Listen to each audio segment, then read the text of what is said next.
Hello buddies, आज मैं explain करने वाला हूँ गाची आगुता सीजन 1 एपिसोड 14 एंड 15 को। एपिसोड नंबर 14 के स्टार्ट में हमें सारे क्लीनर्स को दिखाया जाता है जो नो मैंस लैंड से क्लीनर्स के हेडक्वार्टर जा रहे होते हैं। इंजन कहते हैं तभी मैं ड्राइव करता हूँ, अगर कोई और ड्राइव करे तो बाकी सब सो जाएंगे। और गिरीश तो इतनी बेकार ड्राइविंग करता है कि वो खड्डों में भी गाड़ी को चालता है। उसी दौरान इनकी गाड़ी के नीचे एक पत्थर आ जाता है और इनकी गाड़ी उछलने लग जाती है। ये देख के एंजल कहता है इसमें मेरी गलती नहीं है, ये रोड ही ऐसा है। फिर रूडो की नजर रियो के पैर पे जाती है जहाँ रियो के पैर पे निशान बने हुए थे। रियो कहती है रेमलिन का स्पेल हमें हार्ट अटैक से नहीं बचा सकता, वो सिर्फ जानलेवा हमले से बचाता है हमें, और ज्यादातर हमले तो डम्सी ने ही किए थे। ये सुन के एंजल कहता है नो मैंस लैंड में आने का यही रिस्क है, तभी हमें एक डॉक्टर के पास जाना चाहिए। फिर हमें एक सिटी दिखाई जाती है जिसे देख के रूडो बहुत ज्यादा हैरान हो जाता है। फिर हम देखते हैं ये सब उसी डॉक्टर के पास आए जिसके पास एंजल रूडो को पहले लाया था। फिर हमें बूढ़ी डॉक्टर को दिखाया जाता है जिसके पास एक पेशेंट होता है और वो पेशेंट चिल्लाते हुए कहता है मैं इस बुढ़िया के पास कभी नहीं आऊंगा। फिर हमें रियो को दिखाया जाता है जो कहती है आप इतना चिल्लाती है, आपके पास तभी कोई नया पेशेंट नहीं आ रहा, पर एंजल जब भी यहाँ से गुजरता है वो आपके पास आता है। ये सुन के एंजल कहता है ये उन पहले डॉक्टरों में से जो बॉडी पोल्यूशन का इलाज करते थे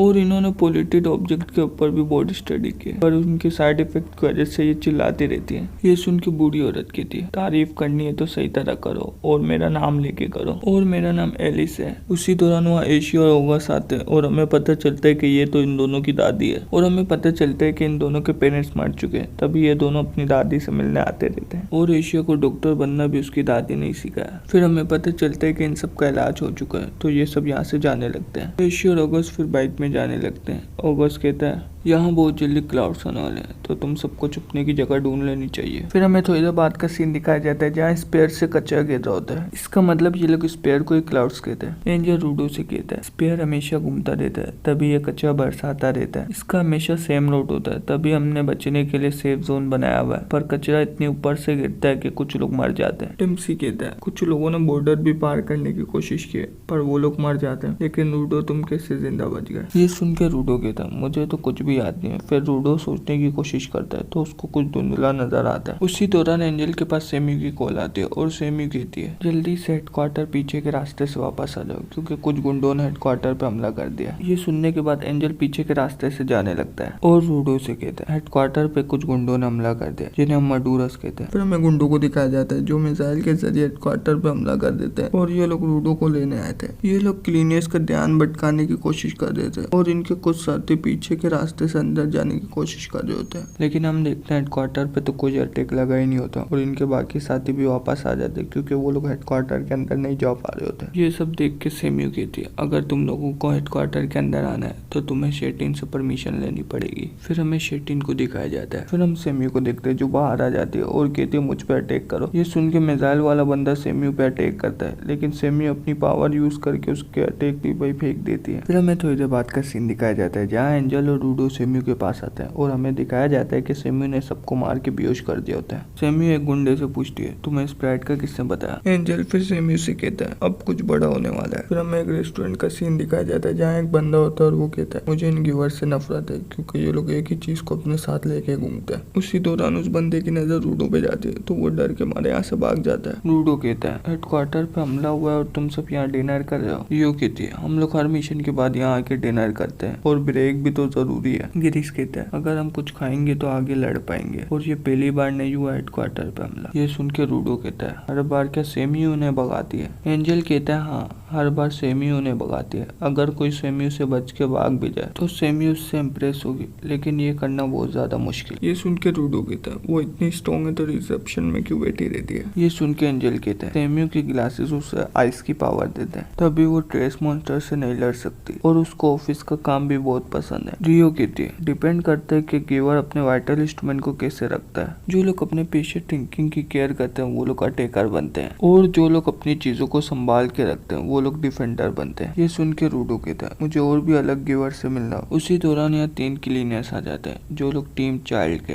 उसी दौरान रूडो की नजर उस बच्चे में जाती है जिसने रूडो की लॉलीपॉप ली होती है। देख के रूडो अपना खाना छुपाने लगता है। फिर हमें एक लड़की को दिखाया जाता है जो रूडो के पास आती है तो उसे देख के रूडो कहते हैं तुम कौन हो। ये सुन के वो बच्ची कहते हैं जब तुम क्लीनर्स के हेडक्वार्टर के रूम पे आए थे उधर मैं भी थी। फिर हमें इन तीनों के नाम पता चलते हैं। इस बच्ची का नाम है गीता और इस बच्चे का नाम है डियर सेंटा और इस लीडर का नाम है बुरोसेंटा। गीता रूडो से कहती है, अच्छा मुझे ये बताओ ऊपर की दुनिया कैसी है। ये सुनते ही साथ बुरो कहता है, गीता ये सारी बातें तुम्हें बेस से बाहर नहीं करनी चाहिए। एंजल कहता है, आसपास के लोग भी सुन लेंगे कि रूडो स्पेयर से है। उन गुंडों ने कहा था कि उन्हें इन्फॉर्मेशन भी किसी बाहर वाले ने दी थी और दुश्मन भी देखना चाहता था कि लिनियस के हेडक्वार्टर पे घुसना कितना मुश्किल है। गीता इनकी एक बात नहीं सुनती और रूडो से पूछने लगती है। रूडो गीता से तंग होकर दूर जाके बैठ जाता है। रूडो के बराबर पे एक बंदा बैठा होता है। वो रूडो से कहता है, क्या हो गया, तुम्हारे पीछे गुंडे पड़े हुए, वो पक्का रेडर्स होंगे, तुम्हें संभल के रहना चाहिए क्योंकि उन रेडर्स का नया बॉस आया। तभी तुम्हें चौकन्ना रहना चाहिए वरना वो तुमसे सब कुछ छीन लेंगे। फिर वो बंदा रूडो को एमू के जूते दिखाता है। फिर हम देखते हैं ये बंदा तो रेडर्स का बॉस है और इसके साथ कुटोनी भी थी। उसी दौरान टीवी पे न्यूज आती है कि एक बड़ा सा तूफान आने वाला है। रेडर्स का बॉस रूडो से कहता है, न्यूज किसी भी वेदर की हो तुम्हें देखनी चाहिए। उसी दौरान सारे क्लीनर्स रेडर्स के बॉस के ऊपर हमला कर देते हैं, लेकिन कुटोनी अपना पोर्टल खोल के सारे क्लीनर्स को उसके अंदर ले लेती है। लेकिन गिरीश फॉलो टॉम में उधर ही रह जाते हैं। फिर हम सारे क्लीनर्स को देखते हैं जो अजीब सी जगह में पहुंच जाते हैं और हम देखते हैं उनके सामने सारे रेडर्स हैं। ये दोनों टीमें एक दूसरे के सामने आते हैं। तो रूडो बॉस से कहता है, बताओ एमू का। एपिसोड नंबर 15 की स्टार्ट पे हमें क्लीनर्स और रेडर्स को दिखाया जाता है जो दोनों अपने सामने होते हैं। रूडो कहता है, एमू का है। उसी दौरान एंजल कहता है, सॉरी हमने तुम्हारा रूडो को पकड़ने वाला प्लान कैंसिल कर दिया, तो अब बताओ हम लोग क्या खेलने वाले हैं। रेडर्स का बॉस फिर अपनी घड़ी निकाल के टाइम देखने लगता है। जैसे उस घड़ी में 12 बजते हैं तो उधर बहुत ज्यादा कचरा आ जाता है। वो सारे क्लीनर्स को लेके चला जाता है। फिर हमें जनका को दिखाया जाता है जो बचने की कोशिश कर रहा होता है और जनका देखता है कि एंजल तो अपने छाते में बैठ कर आराम से कचरे के साथ जा रहा होता है और एंजल कहता है, तुम सबने जिंदा रहना है। फिर हमें रूडो को दिखाया जाता है जिसे रेडर्स के बॉस ने पकड़ लिया होता है और रेडर्स का बॉस फिर उधर 4 पोर्टल खोलता है और अपने चारों साथियों को उसके अंदर भेज देता है और रूडो से कहता है, तुम बार बार एमू क्यों चिल्ला रहे हो, तुम्हारे गुस्से की वजह वो है तो तुम मुझसे शेयर कर सकते हो और मेरा नाम है जोडो टाइफून, क्या तुम मेरे साथ स्पेयर को नीचे लाना चाहते हो। ये सुन के रूडो को कुछ समझ ही नहीं आ रहा होता। उसी दौरान रूडो को एक सीन दिखाई देता है जहाँ स्पेयर तबाह हो चुका होता है और ये सीन सोडियल को भी दिखाई देता है। सोडियल रूडो से कहता है, मैंने स्पेयर को कभी नहीं देखा है और मुझे नहीं पता वहाँ क्या होने वाला है। ये सीन इस बारे में नहीं है कि हम किसे नीचे लाने वाले हैं, बल्कि उस बारे में कि उसके साथ क्या होने वाला है। रूडो तुमने जो अभी देखा है वो सब तुम्हारे गुस्से के टारगेट बनेंगे। ये सुनने के बाद रूडो चिल्लाते हुए कहता है, मैंने तुमसे क्वेश्चन किया कि सारे क्लीनर्स और जूते का ओनर का है और तुम टॉपिक चेंज करने की कोशिश मत करो। सोडियल कहता है, टॉपिक में नहीं तुम चेंज कर दो रूडो, मैं तुम्हें आंसर दे चुका हूँ। मुझे बिल्कुल नहीं पसंद कि कोई मेरे वर्ड्स को वेस्ट करे, तभी ध्यान से सुनो। रूडो को सोडियल की कोई बात समझ नहीं आ रही होती। उसी दौरान रूडो को एमू की याद आती है जहाँ उसको एमू की भी कोई बात समझ नहीं आ रही होती। उसी दौरान रूडो अपने मन में कहता है, अब मेरे पास कोई कच्चा ही नहीं बचा जिसकी वजह से मैं अपने वाइटल इंस्ट्रूमेंट को यूज कर पाऊँ। सोडियल रूडो से कहता है, तुम्हें देख के लगता है कि तुम्हें क्लीनर्स और एमू की बहुत ज्यादा चिंता है। अच्छा मुझे ये बताओ तुमने क्लीनर ज्वाइन क्यों की। ये सुन के रूडो कहता है, क्योंकि मैंने स्पेयर पे वापस जाना है जिस पे मेरी क्लीनर्स मदद करेंगे। ये सुन के सोडियल कहता है, तुम्हें सच में लगता है क्लीनर्स तुम्हारी मदद करेंगे। क्लीनर्स तुम्हारी मदद इसके लिए कर दें क्योंकि तुम दोनों का गोल एक ही है। अच्छा मुझे ये बताओ कि तुम्हारे पास जो चीज है तुम उससे सेटिस्फाई नहीं हो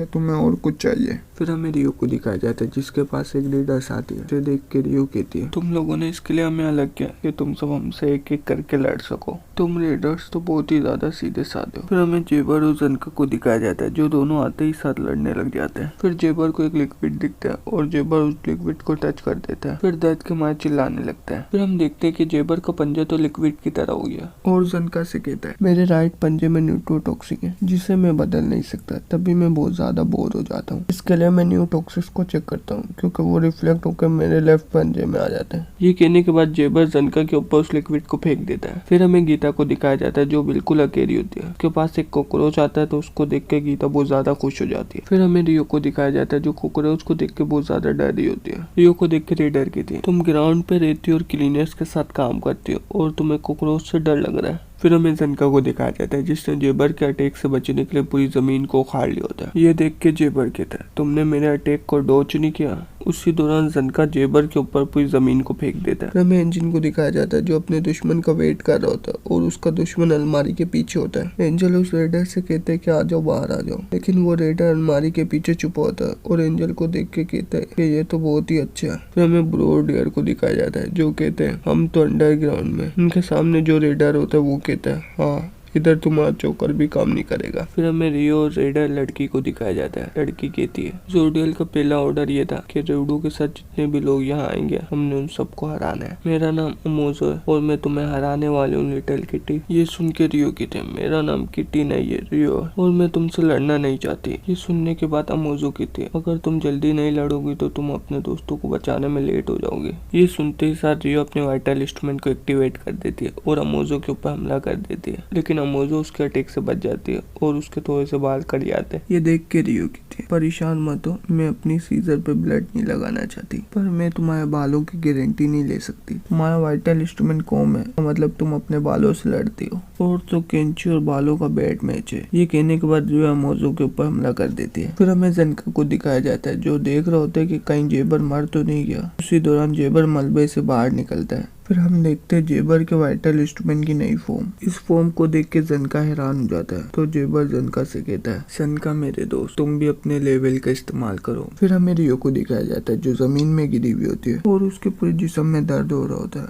ये देख के अमोजो कहती है अगर हम प्लास्टिक कॉम को अपने बालों पे बार बार करेंगे तो हमारे बालों से स्टैटिक इलेक्ट्रिसिटी प्रोड्यूस होगी। इसके लिए मेरे बाल सिल्की नहीं है बल्कि क्रैकली है। अब तो सीजर और इलेक्ट्रिक बालों का बैड मैच तुम्हारे लिए ठीक नहीं है। इसी सीन में एपिसोड नंबर 15 एंड हो जाती है। उम्मीद करता हूँ आपको वीडियो अच्छी लगी होगी। अच्छी लगी है तो लाइक करें, शेयर करें। अगर आप इसका मांगा कवर करना चाहते हैं तो कमेंट करें और आप अगर चैनल पे नए हैं तो सब्सक्राइब करें। मैं आपसे मिलता हूँ अगले वीडियो में, जब तक के लिए सायोनारा।